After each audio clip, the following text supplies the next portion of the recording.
좋아요와 구독하기는 사랑입니다. 안녕하세요. 부동산입니다. 반갑습니다. 2018년 7월 19일 목요일입니다. 어제 하루 부동산 뉴스 안 읽었더니 어제는 부동산 뉴스 대신에 부동산 별별 수다랑 그 다음에 저녁에 이제 실시간 방송으로 대체를 했는데요. 그때 뉴스가 좀 많아요. 그냥 뉴스가 너무 많긴 하지만 또 다 읽기엔 좀 그래서 적당히 몇 개 잘라서 또 오늘 읽어보도록 하겠습니다. 좋아요와 구독하기는 사랑입니다. 자, 첫 번째 뉴스입니다. 재생사업 완료마을, 추진마을, 멘토, 멘티 맺는다 라는 제목의 기사입니다.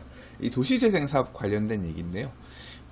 지금 이 주거환경관리사업이란 게 있어요. 지금 요번에 이제 바뀐 개정 법률에서는 주거환경 개선 사업의 이제 한 부분으로 들어갔는데요. 이제 주거환경관리 사업이라는 게 결국은 재개발 사업을 추진하다가 해제된 지역들, 재개발을 못한 지역들, 이런 지역들을 이 철거 중심의 정비 사업을 하는 게 아니라 이제 뭐 공공에서 해줄 부분은 해주고 알아서 각자 이제 정비한 이런 사업을 주거환경 관리 사업이라고 했고, 이게 원래 있던 주거환경 개선 사업이랑 사업이 이제 공통적인 부분이 많이 있다 보니까 이번에 개정된 법률에서는 주거환경 개선 사업을 합쳤어요. 과거에 이렇게 주거환경 관리 사업을 했던 지역들이 있겠죠?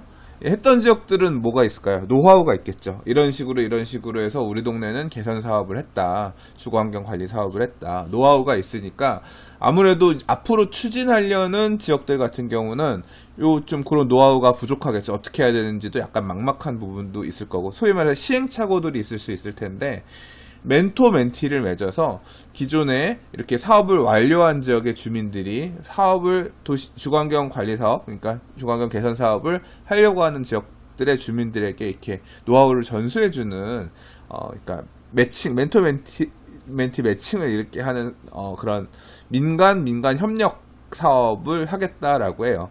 이제까지 주로 이제 제가 이 도시재생 사업 관련해서 내용들 보면, 이렇게 도시재생 사업하는 지역의 주민들에게 이렇게 하는 방향으로 가면 돼요 등등 알려주기 위해서 이런 어떤 사회운동가들, 이런 사람들이 가서 뭐 강의도 하고 그런 경우도 많이 있었는데, 오히려 제가 생각할 때는 이렇게 기존에 실제 도시재생 사업을 한 분들이 가서 노하우를 알려주면 훨씬 더 효과적일 수도 있겠다, 그런 생각이 들어요. 왜냐하면 당사자들이 하면서 굉장히 잘못 뭐 과도하게 돈을 쓴 경우도 있을 거고, 이건 이렇게 했었으면 좋았을 텐데 하는 부분들, 이 경험에서 쌓여 있는 것들이 되게 많이 있을 거 아니에요. 그래서 이런 거는 실제로 효과적일 수 있겠다. 근데 문제는 그거죠. 멘토가 되는 분들이 적극적이지 않으면, 우리 도시재생 사업 한 것도 되게 지금 힘들고 이제 다 했으니까 나 몰라라 이렇게 좀 열정적이지 않고, 멘티들이야 또 뭐 정보를 하나라도 받으면 좋으니까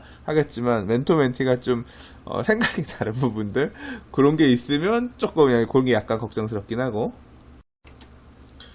또 하나는 이런 것도 있을 수 있겠죠. 뭐 지금 의도하는 바는 아니겠지만, 도시재생 사업 이거 별로예요, 해보고 나니까 진짜 별로더라, 그래서 당신들은 도시재생 하지 마시고 멘토들이 설마 가서 멘티들한테 재개발 다시 하자고 하세요. 뭐 이런 상황이 생기는 건 아닐까. 뭐 모든 일이라는 게 장점도 있고 단점도 있고 하니까요. 자, 일단 내용 기사 조금만 보면 이래요. 주거환경 관리 사업의 기반시설 조성이나 주민 공동이용시설 조성 같은 공공부문의 사업을 완료한 선행마을 18곳으로 18개가 선행마을이래요. 여기가 이제 멘토가 되고, 멘토 마을들은 지금 이제 진행하게 되는 18개 마을과 1:1 멘토 멘티를 맺어서 정기적으로 만남을 갖고 멘토링을 할 예정이라고 합니다. 실제 체감되는 정보와 아이디어를 전수해서 재생 사업의 효과를 높이고 시행착오를 줄이겠다는 목표다. 연남동, 마포구, 그 다음에 금천구 시흥동 박미사랑마을, 그 다음에 강북구 미아동 양지마을 등 18개 마을이 멘토로 자발적으로 동참했다라고 하니까, 이렇게 이 도시재생 사업하는 과정에서, 주거환경 관리 사업하는 과정에서 결과물이 있는 지역들이 적극적으로 참여하겠다고 하니까 잘 전달해 주지 않을까 생각됩니다. 많은 돈이 쓰이는 사업들이죠. 기금들도 많이 사용되는 사업이고 하기 때문에, 뭐 어쨌거나 이렇게 추진하는 과정에서 효과적으로 잘 뿌리내릴 수 있도록 좋은 어떤 협력 시스템이 되었으면 좋겠습니다. 이게 이런 경험들이 쌓여서 다른 지역, 새로 추진하는 지역들에 이렇게 물려줄 수 있고 노하우를 전달해 줄 수 있고 한다면 굉장히 좋은 어떤 모델이 될 수도 있겠다. 굉장히 필요한 부분이 될 수도 있겠다. 그런 생각이 드네요. 좋아요와 구독하기는 사랑입니다. 자, 다음 기사입니다. 이번에는 용산의 한 경매 사례 얘기인데요. 보니까 오늘 그 서울의 경매 시장이 뜨겁다 이런 기사들 되게 많이 나왔고, 그 다음에 후암동이 경매 사례 가지고 언론에 되게 많이 나왔어요. 보니까 지지옥션에서 보도자료를 좀 보낸 것 같아요. 뭐 요약하자면 서울 지역의 부동산 경매 시장 자체는 뜨겁다, 뭐 낙찰 잘 되고 있다, 이제 그런 내용들이 대부분이고, 경매 이야기는 며칠 전에 뉴스를 한번 읽었기 때문에 제가 뭐 같은 논조의 얘기니까 더 얘기는 안 할게요. 근데 이제 이 후암동 경매에 100여 명이 몰린 거는 또 이례적인 사례죠. 10년 만에 처음이래요. 이 사진에서 보이시는 요 사진, 이 집이 경매 물건에 나왔는데 이게 몇 평으로 보이세요? 땅이? 면적이 얼마나 될 것 같으세요? 이게 39.4제곱미터래요. 12평이 조금 안 돼요. 11.9평. 와, 어떻게 이렇게 기가 막히게 지어 올렸을까 싶은데, 후암동에 이 물건이 나왔는데 2억 8,500 정도 감정가 나온 집인데 실제 105명이 달려 들어가지고 6억 5천만 원에 낙찰됐대요. 계산해 보니까 평당 한 5,400, 5,500만 원 정도 되는 꼴, 대지분 기준으로 그렇게 되는 꼴에 경매 가격이, 그러니까 대략 감정가보다 2배가 훨씬 넘게 낙찰이 된 거죠. 많이도 붙었고, 사람들이 관련해서 이 블로그들 이런 데들 좀 봤더니 뭐 4억대 낙찰 예상들 하고 계신 분도 계시고 하셨는데, 보니까 이제 예상보다 굉장히 높게 낙찰이 됐다. 평당 5천만 원이 넘는 금액. 그러니까 요런 좀 자그마한 뭐 할 수 있는 소형 주택 이런 것들이 인기이고, 또 특히 후암동 같은 경우는 몇 년 전에 네이버에 이 협소주택 리모델링, 협소주택 건축해서 올린 사례 이런 것들이 뜨면서 되게 관심들 많이 생기기도 했고, 이제 그런 식으로 이 후암동, 여기가 이제 동후암동이라 그래서 물건지 위치가 어디냐면 여기거든요. 후암동 쪽은 이 용산고등학교 사거리 북서쪽, 그러니까 속대입구역에서 서울역까지 이 블럭 같은 경우는 이제 정비사업이, 지구단위 계획이 정비사업 형태로 이제 계획이 어느 정도 잡혀 있어요. 근데 아직 좀 추진 단계는 약간 더디 살짝 걱정스럽긴 한데, 근데 요 동쪽 요 길이 이제 이 무슨 길 이름이 뭐더라? 후암로드인가? 이 길 동쪽에 있는 남산 올라가는 이쪽 같은 경우는 개별적인 건축도 되고 그렇거든요. 이 남산 가는 자락에 넘어서 해방촌 넘어가는 쪽으로 해가지고 이 일대에 막 요새 이제 소위 말하는 상권들도 만들어지기도 하고, 그리고 이 물건, 요번에 경매 나온 물건지 자체도 이 안에서는 그렇게 나쁜 지역이 아니거든요. 여기 용산중학교 있고 요 마을버스 이렇게 돌아가는 종점 있고 좀 모여있는 이 동네에서 상권들이 만들어져 있는 지역에서 딱 바로 들어가서 코너 자리이기 때문에 물건지 위치가 그렇게 나쁘지 않다, 이렇게 판단을 하시지 않았나 생각을 해요. 그래서 일단 좀 예상보다 높게 썼다라는 인식도 있지만, 아마도 뭐 요새 이제 이 라인들 같은 경우는 이런 건물들 사가지고 리모델링 하거나 뭐 이런 형태들이 많이 있으니까, 또는 뭐 협소주택을 지을 수도 있겠지만, 이 사례 같은 경우는 건물이 짱짱하고 온전해 보이니까 뭔가 전체적으로 수리를 하면서 그래서 뭐 이쁜 카페라든가 뭐 그런 식으로 좀 바꾸려고 하지 않았나, 그런 생각도 들고, 사실 전 이게 아무래도 이게 11평, 12평이라고 하는 게 믿기지가 않아가지고 떼봤거든요. 이 필지에 대한 이 지적을 떼봤더니 실제로 39.4제곱미터가 맞더라고요. 그래서 보면 39.4제곱미터가 맞더라고요. 참 기술적으로 잘 졌다. 어떤 식으로 변화될지 나중에 언제 이제 한 내년쯤 가가지고 여기 어떻게 변했는지 한번 좀 구경 좀 하고 해야 될 것 같아요. 통으로 1층, 2층, 3층 사용할 수 있는 이쁜 카페 같은 거 하면 좋을 것 같기도 한데, 자, 뭐 지금 이 경매 결과는 왜 이런 뭐 10년 만에 처음 100명이 이렇게 우르르 달려드는 결과가 생겼겠느냐. 뭐 첫 번째는 용산 지역에 대한 관심. 항상 용산은 후행하는 시장이었는데, 특히나 이제 용산 마스터 플랜 수립하는 이야기라든가, 그리고 또 이 주변 지역들, 이런 지역들이 도시 재생 사업 관련해서 뭐 상권 확장되고 변화하는 과정에서 핫했던 부분도 있고, 그런 가능성도 있고 하니까 여러 가지 호재들을 생각해서, 그러니까 꼬마 건물, 미니 빌딩, 꼬마 빌딩 관심, 그런 흐름에 대한 관심, 그 다음에 용산 마스터 플랜에 대한 기대감, 그 다음에 도시 재생 사업을 통해서 떠오르는 상권, 관광 상권에 대한 어떤 기대감, 이런 게 맞물려가지고 좀 베팅을 한 것 같은데, 자, 이게 성공적인 어떤 사례가 될 건지, 그거는 나중에 기회가 되면 제가 이 지역 지나가면서 또 뭐 한번 옛날에 그때 부동산 뉴스 읽어볼 때 살펴봤던 그 사례인데요. 어때 보이세요? 하고 한번 제가 언급해 보도록 하겠습니다. 좋아요와 구독하기는 사랑입니다. 자, 다음 기사입니다. 이 뉴스는 어저께 밥 먹으면서 TV에서 봤어요. 개포 739명 무더기 증여가 뭐지? 이 분양권 증여 되나? 봤더니 이제 그러니까 개포 DH자의 개포가 이제 올 상반기 분양 물량 중에서는 거의 최대였죠. 예, 당첨만 되면 프리미엄 몇 억 보인다 그래서 엄청나게 기다리셨던 분들도 많고 청약도 많이 했죠. 예.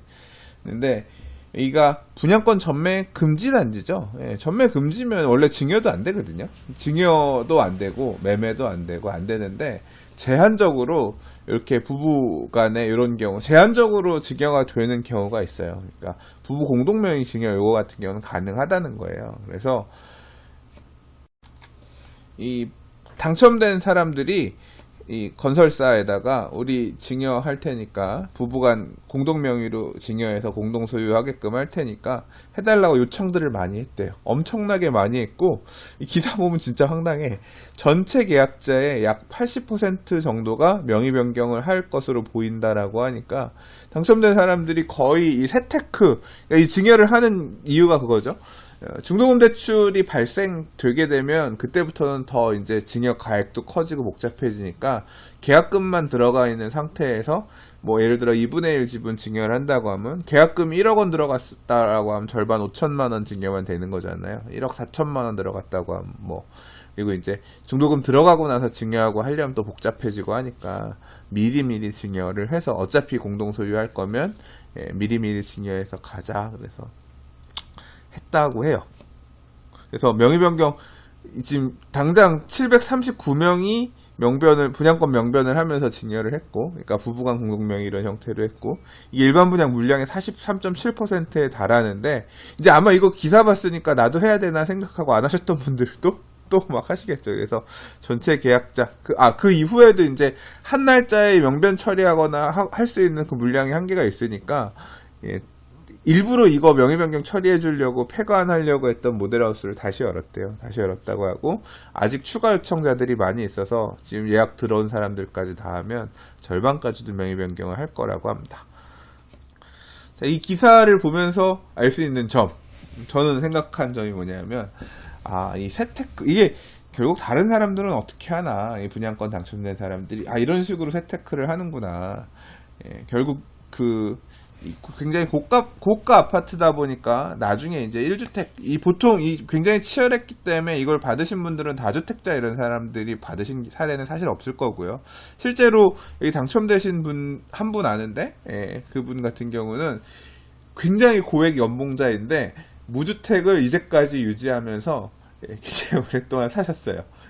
청약 가점이 되게 높아. 근데 여기 넣어가지고 당첨되시면 한 방에 몇 억을 탁 먹은 거나 다름없죠. 이제 이런 분들 같은 경우 자산도 있고 하니까, 요번에 이제 하면서, 부부 공동 명의로 하게 되면 2분의 1씩 갖게 되는 1주택자가 되는 거잖아요. 그렇게 되면, 종부세도 9억 초과분에 1주택이라고 하더라도 9억 초과하는 아파트는 원래 이제 종합부동산세 내게 되는 거. 이건 분양가만 14억이 넘었기 때문에 당연히 종부세 대상이 되겠죠. 34평 아파트도.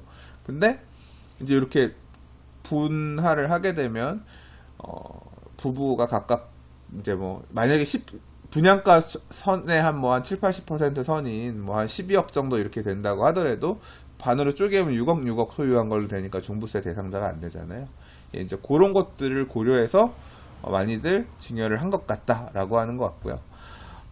다른 고가주택들, 이제 강남권에 이렇게 분양한 아파트들 같은 경우는 마찬가지로 이거 보고서 따라하는 그런 분들도 되게 많이 나올 것 같다는 생각됩니다. 근데 이렇게 보유세 많이 발생하고 이런 케이스들 아닌 다른 분양권들 같은 경우는 그렇게 꼭 굳이 또 부부 공동명의 안 해도 되긴 할 것 같아요. 좀 강남에 있는 고가 주택 주택이고 하기 때문에 1주택임에도 불구하고 종부세가 나올 것으로 예상이 되니까 미리미리 이렇게 선제적으로 대비했다라고 그렇게 볼 수 있겠습니다. 좋아요와 구독하기는 사랑입니다. 자, 다음 기사입니다. 취득세 인하면 지방세 수 정말 줄어들까? 라는 제목의 기사입니다.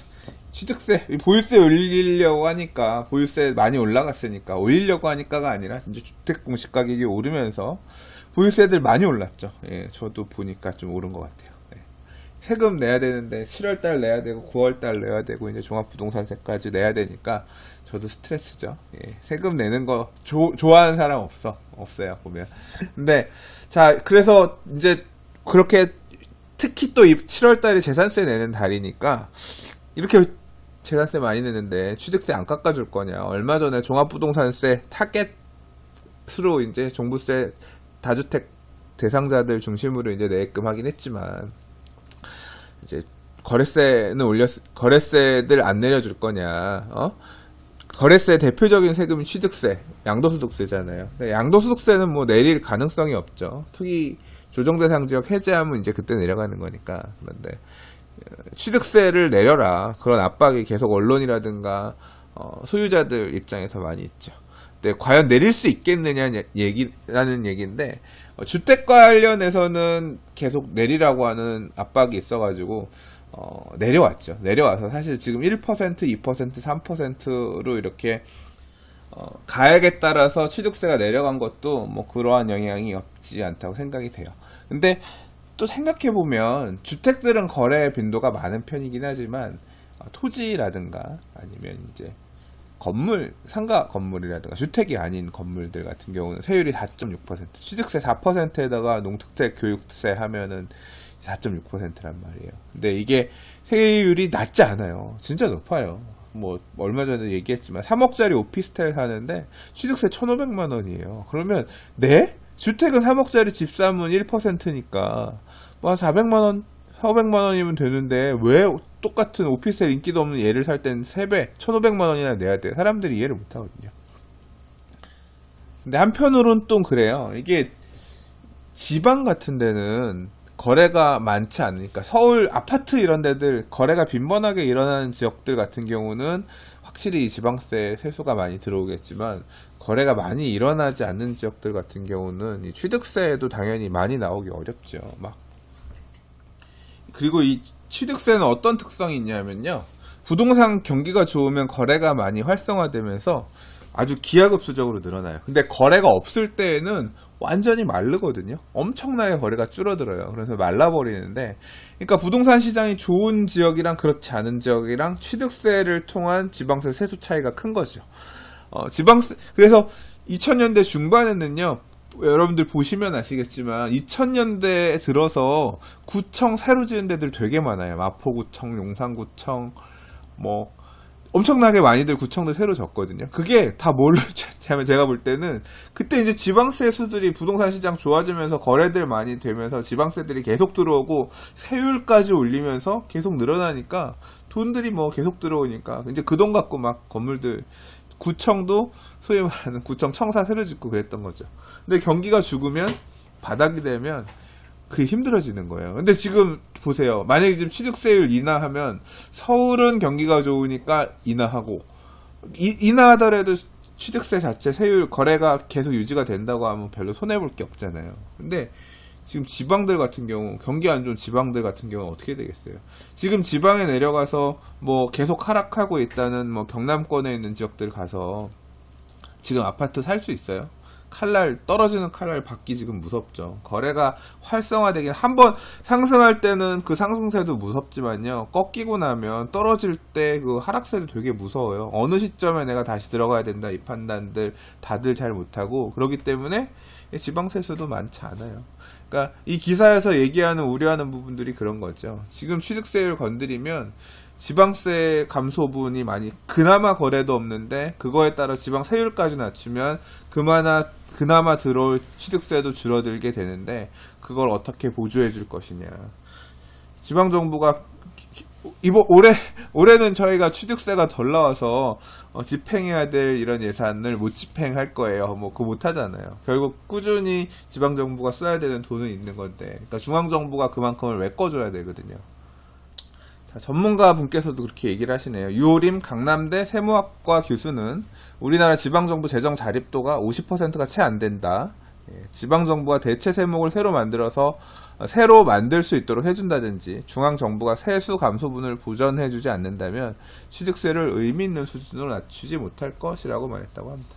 이게 뭐 최근에 이제 얘기했었던 경매 2016년 12월 말까지 경매가 원시 취득이기 때문에 이제까지 세금이 관합된 거다, 많이 더 들어간 거기 때문에 그거 돌려달라는 이제 청구들 많이 있을 것 같은데, 쉽게 그 행정안전부가 승계 취득이라는 식으로 유권 해석해가지고 안 돌려줘도 되는 것처럼 이렇게 한 게 이 지방세 세수들을 지방정부의 어떤 재정하고 직접적으로 연관이 있기 때문에 정말 건드리기 쉽지 않은 거예요. 그럼에도 불구하고 사실 높죠. 아까 말씀드린 것처럼 3억짜리 오피스텔, 3억짜리 땅 사는데 1,500만원 세금은 부대 이 거래 비용 발생하는 건 저도 높다고 생각하거든요.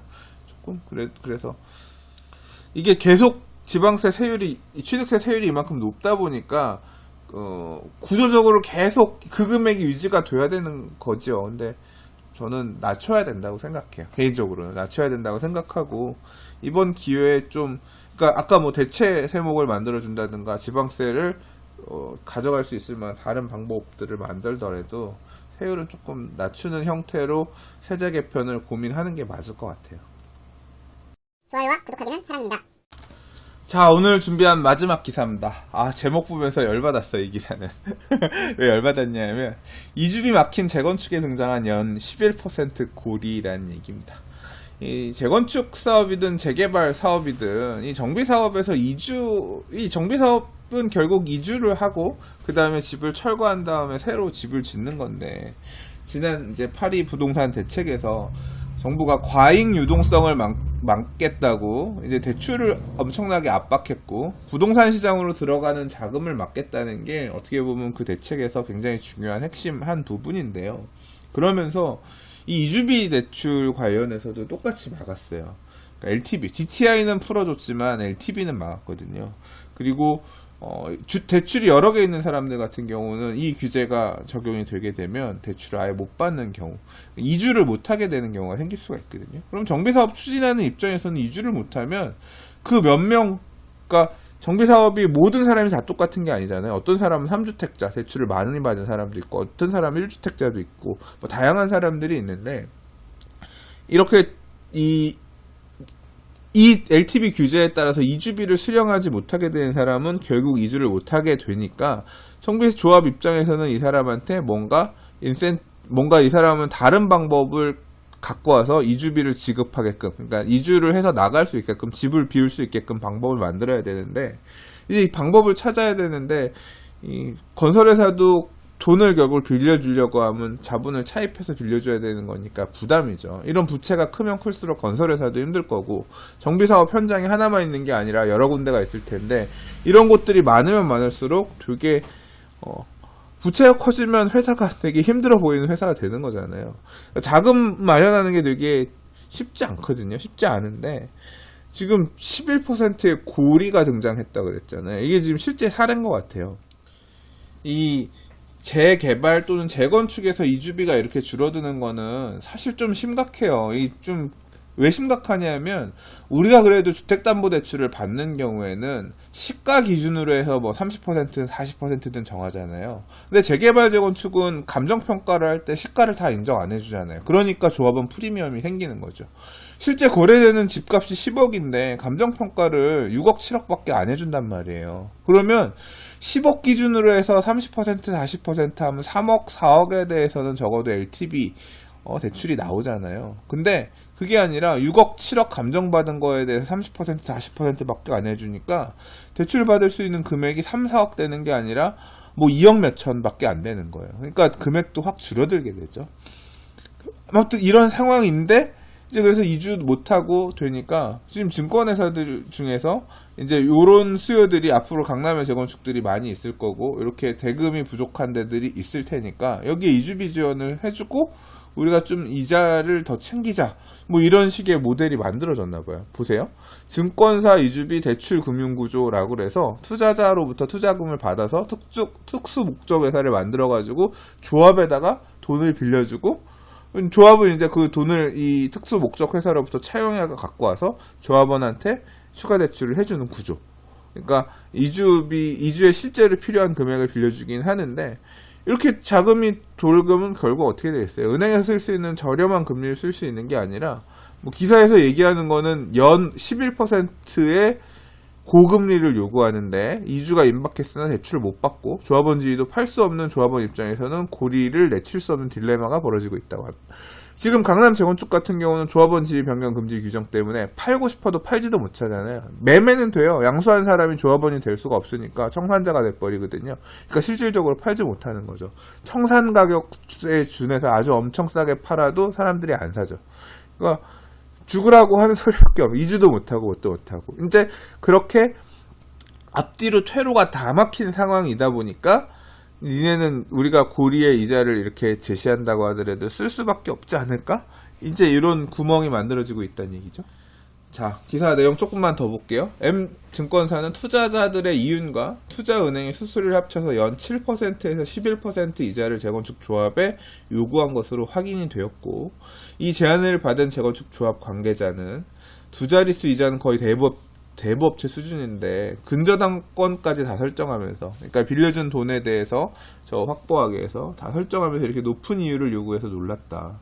정부가 억지로 이주비 대출까지 묶어서 이사를 갈 수도 집을 팔 수도 없게 해놓으니 증권사들만 배부르게 생겼다고 불만을 토로했다 라고 하는데 자 이거는 사실 저는 이런 기사가 많이 나와서 이 이주 관련해서 이런 식으로 이거는 사실 누구를 위한 어떤 적이 아닌 거잖아요. 그러니까 이주 관련된 LTV 문제는 조금 정상적으로 사업이 갈 수 있게끔 풀어주는 게 맞다고 생각합니다. 이게 좀 이 문제에 대해서 정부가 인식을 좀 했으면 좋겠습니다. 결국 재건축 이만큼 왔는데 지금 이주까지 다 온 단계에서 이주하지 못하고 재건축하지 말라는 것도 또 이것도 사회적 비용 손실이 되는 거잖아요.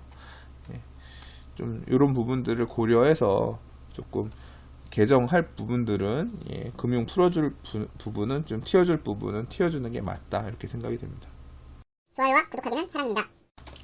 자 오늘은 뭐 대략 이 정도 부동산 뉴스 읽어보도록 하겠습니다.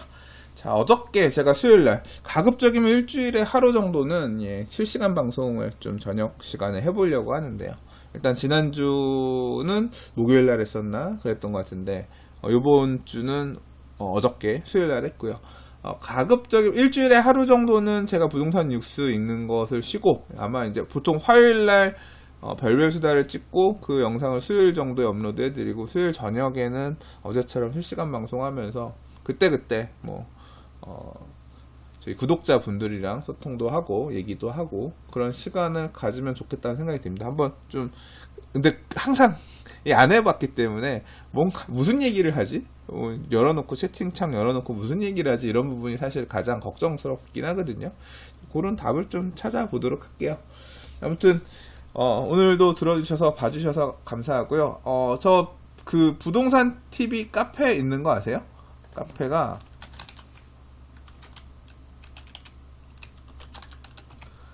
보시면 이 부동산 TV 카페가 있습니다. 부동산 TV 검색하시면 돼요. 여기 오시면 부동산 TV에 업로드하는 영상들을 여기서도 보실 수 있거든요. 그래도 메뉴별로 이렇게 정리해놨으니까 어떻게 보면 유튜브보다 좀 보기 편하시기도 할 거고 또 게시글을 써주시거나 하면 저도 또 볼 수 있고 하니까 부동산 TV 카페 찾아오셔서 가입해 주시면 또 감사하겠습니다. 만약에 나중에 뭐 오프라인 이벤트나 뭐 그런 거 하게 되면 이 카페 통해서 의견도 받고 하려고 하니까요. 가입해 주시면 감사하겠습니다. 자 그러면 내일 또 다른 뉴스와 영상 가지고 인사드릴게요. 오늘도 봐주셔서 감사합니다. 도움 되셨다면 좋아요도 좀 눌러주시고요. 구독하기도 부탁드릴게요.